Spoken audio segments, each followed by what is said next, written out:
All right, in the last video I mentioned we got more to do. Where's that beautiful Geniculata? Her cage is doing great.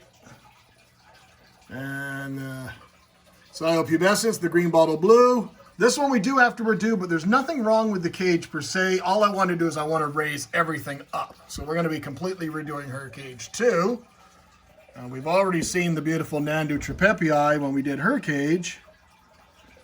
The Mexican fire leg, the Brachypelma boehmei, she's going to need a redo as well, but that's not the one we're going to be doing today. And then when we go down here, you guys have already seen this one. This is the one that we did last week. Here she's out front and center, still leaning towards boy. That cage is doing great. But the cage in question today is this one. Now it works totally fine for the needs of the animal. This is Pteropima salzmai. This is the Brazilian blue. Beautiful labels from Jared Page over at Exotic Pet Decor. Check him out if you need any good labels made. But this one button fern has completely taken over the enclosure to the point that it almost has died off. And then she's gone and made a nest up in the top because I guess the media is too moist now. So she really needs a nice new home to show her off a little bit better. Let's take a peek and see what we can do.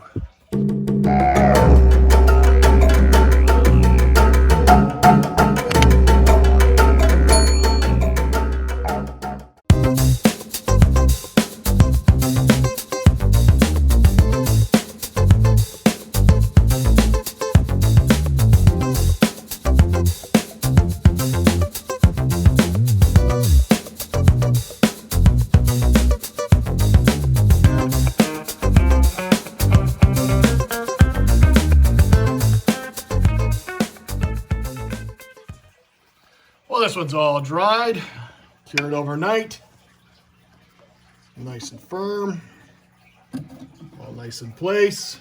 Can't see any of the silicone, and all we've done is pretty much just stood it up.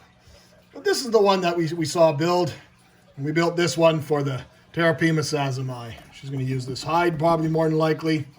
She's not an overly large species, so it's more than adequate in size for her. And I think we're going to go and fill this up with substrate. Maybe get a plant or two in there, at least one plant, and then some moss. And let's see if we can make a nice home for her. Let's get to it.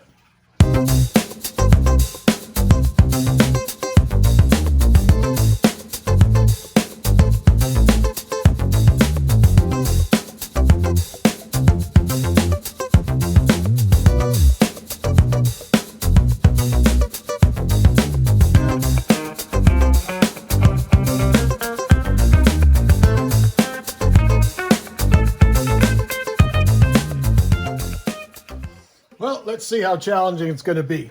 The first challenge we're faced with is this enclosure is great, no problem. Lid comes off. It's basically, it all looks almost brand new.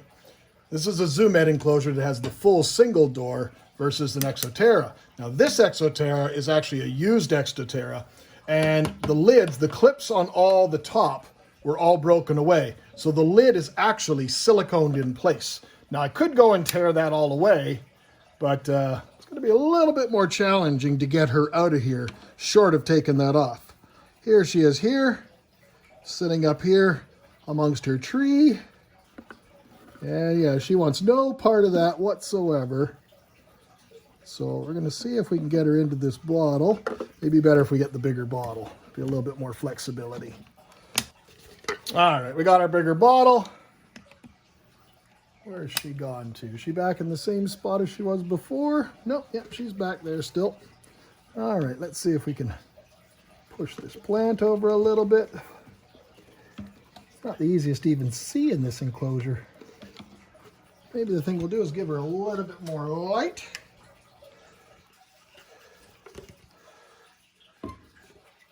There you can really see where she is there at the back. She's not happy at all about this concept, but she knows what the game is. She knows what the plan is. And there she is. Pretty straightforward. That button fern has seen better days. Now let's go and get her into her brand new home. She's big enough she can't come darting out at me here. Come on. She's going to be decidedly easier than the... And there she is.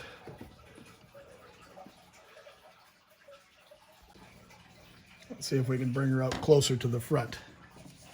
So we'll show her where her house is.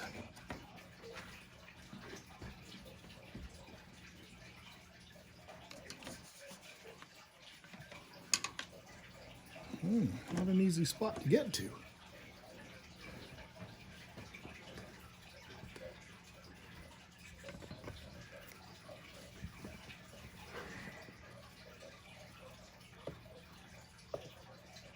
Come on up, big girl.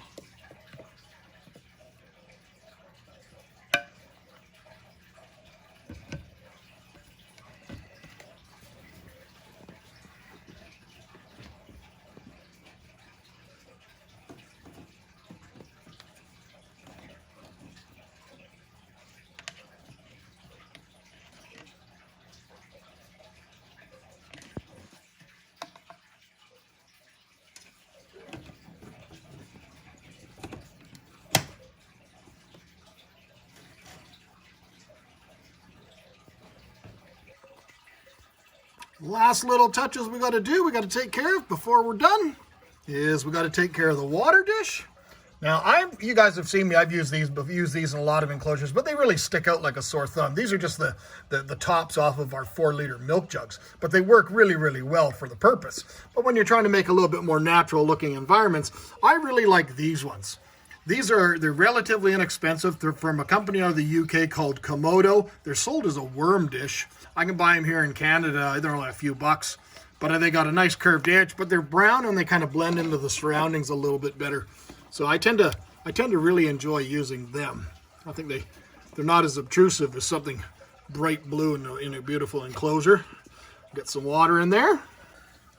And the absolute last step is installing these beautiful labels that I mentioned I get made from my friend Jared Page at Exotic Pet Decor. I'll put a link in the description. But basically, they're beautifully laminated. You've seen them on all the different animals. You know, they give a lot of nice details, but they just give it a little bit more of a professional look to them. And I just install them with double-sided Velcro so I can move them around as needed.